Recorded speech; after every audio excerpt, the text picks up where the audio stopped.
आ जाती है मोटी मलाई की परत? अगर हाँ, तो आज हम एक ऐसे षड्यंत्र से पर्दाफाश करने वाले हैं जिसको सुनकर आपके होश उड़ जाएंगे।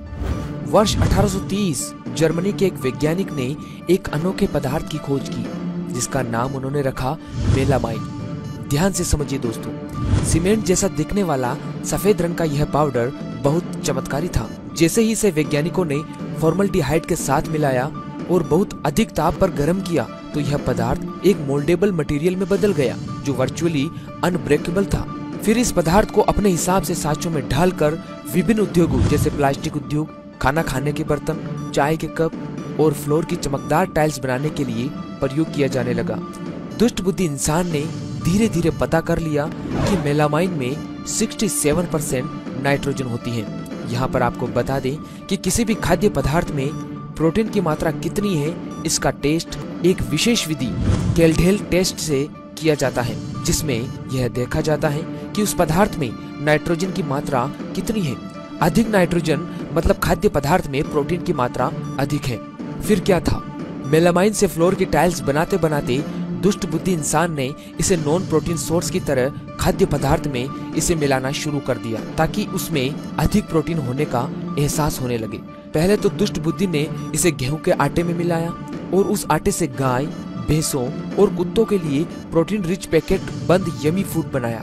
पर लैब में जब इस फेक हाई प्रोटीन डाइट को टेस्ट किया जाता तो उसमें मेलामाइन की मिलावट के कारण खूब नाइट्रोजन मिलती, जिससे लगता कि वास्तव में भर भर के प्रोटीन है इसमें। तो मेलामाइन मिला खाना खा खाकर कितनी गाय मरी होगी इसका डाटा तो पूरी दुनिया में किसी के पास नहीं, किंतु मेलामाइन मिला पशुओं का प्रोटीन रिच फूड अमेरिका में खूब पकड़ा गया और बाद में 2010 के दौर में इस पर बैन भी लगा।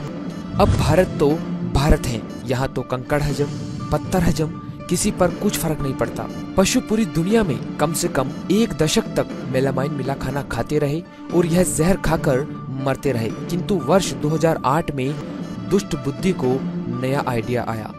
दुष्ट बुद्धि ने सोचा कि पशु ही क्यों, दूध पीने वाले छोटे बच्चे के यमी मिल्क पाउडर में भी तो इसे मिलाया जा सकता है और बच्चों के लिए इसे खरीदते भी ज्यादा है, तो क्यों ना मेलामाइन को डायरेक्ट ड्राई मिल्क फॉर्मूला में मिलाया जाए ताकि उसमें खूब प्रोटीन पड़ी हुई दिखाई दे। बस दुष्ट बुद्धि ने इसे इन्फेंट मिल्क पाउडर में मिला दिया और खूब प्रचार किया कि यह दूध का पाउडर प्रोटीन से भरपूर है। लैब में जब इस पाउडर को टेस्ट किया गया तो उसमें खूब नाइट्रोजन मिली। लैब भी चकमा खा गई और दूध बाजार में उतर गया। सबसे पहले यह दूध मिलावटखोरों के सरदार चीन में उतारा गया, किंतु जब इस मेलामाइन मिले दूध को पी पी कर चीन के 3 लाख से अधिक बच्चे एक साथ बीमार पड़ गए तो सन 2008 में चीन सरकार ने इस मिलावटखोरी को पकड़ लिया।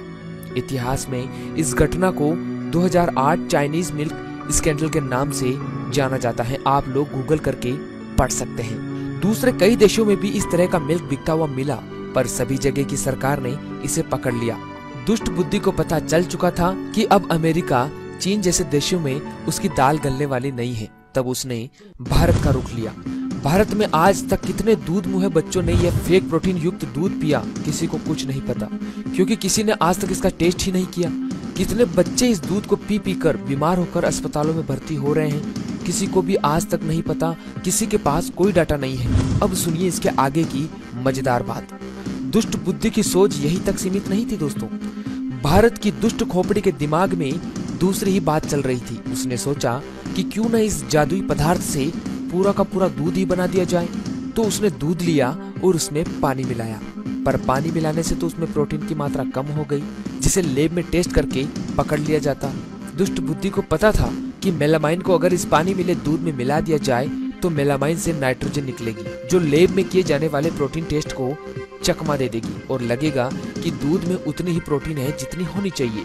पर भाई वसा भी तो कम हो जाएगी। इसका समाधान दुष्ट खोपड़ी ने सुअर, गाय, भैंस इत्यादि की चर्बी मिलाकर कर दिया। तो लो जी, हो गया सफेद सफेद प्रोटीन रिच दूध तैयार। कोई माई का लाल नहीं बता पाएगा कि इसमें प्रोटीन नहीं, मेलामाइन नाम का जहर मिला हुआ है, वही जहर जिससे बनती हैं फ्रेश की टाइल्स। पर दोस्तों हद तो तब हो गई जब भारत की खाद्य नियंत्रण संस्था FSSAI ने वर्ष 2016 में एक कानून बनाकर भारत में बिकने वाले दूध में मेलामाइन को लीगल कर दिया। आज सूखे दूध का इन्फेंट फार्मूला बनाने वाली कोई भी कंपनी अपने सूखे दूध में 1 मिलीग्राम मेलामाइन मिला सकती है। लिक्विड इन्फेंट फॉर्मूला जैसे कि लिक्विड दूध में यह परमिशन 0.15 मिलीग्राम लीटर और अन्य खाद्य पदार्थ में 2.5 मिलीग्राम केजी के हिसाब से मेलामाइन नाम का जहर मिलाने की खुली परमिशन है। दोस्तों, क्या मजबूरी थी एफएसएसआई ने दूध और इन्फेंट मिल्क पाउडर में इस जहर को मिलाने की परमिशन क्यों दी, यह तो एफएसएसआई ही जाने। पर परमिशन के ऊपर पैकेट में बिकने वाले दूध में कितना मेलामाइन वास्तव में डाला जा रहा है, इसका डाटा शायद ही किसी के पास हो। पर आजकल आपने देखा होगा पैकेट के दूध में बहुत मोटी मलाई की परत आती है। यह मलाई नहीं, फ्लोर की टाइल्स बनाने वाला सफेद मेलामाइन है। मेडिकल साइंस में भी यह प्रूव हो चुका है कि मेलामाइन एक बहुत ही खतरनाक किस्म का जहर है। इसकी माइक्रोग्राम मात्रा भी किडनी की कोशिकाओं को डैमेज कर नष्ट कर देती है। इससे किडनी फेल हो जाती है और तमाम तरह की अन्य बीमारियां लग जाती हैं।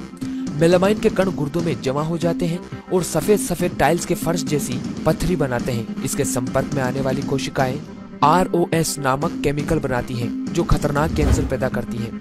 इसके ऊपर वर्ष 2015 से लेकर अब तक सैकड़ों रिसर्च पेपर आ चुके हैं। डॉक्टर, वैज्ञानिक लोग चाहें तो गूगल पर सर्च कर पढ़ सकते हैं। दोस्तों, आपके हमारे दूध मुहे बच्चों के ऊपर यह लीगल जहर खाकर क्या असर पड़ रहा होगा, आप सोच सकते हैं। जब दूसरे देशों में यह बैन हो सकता है तो हमारे देश में क्यों नहीं। दोस्तों, अगर हमको अपने बच्चों और खुद को इस जहर से बचाना है तो हमें इस जहर के खिलाफ आवाज उठानी होगी और इसे हमारे देश में जितने भी खाए या पिए जाने वाले खाद्य पदार्थ में इसके इस्तेमाल पर पूर्ण रूप से प्रतिबंध लगाने के लिए आवाज उठानी चाहिए। तो दोस्तों, एक बार फिर साथ हो जाइए इस मिशन में और हर एक व्यक्ति तक इस वीडियो को पहुंचाए ताकि वो मेलामाइन के इस सफेद जाल से बाहर निकल सके। ये मिशन आपके बिना संभव नहीं है, इसलिए हर एक मित्र वीडियो को शेयर करें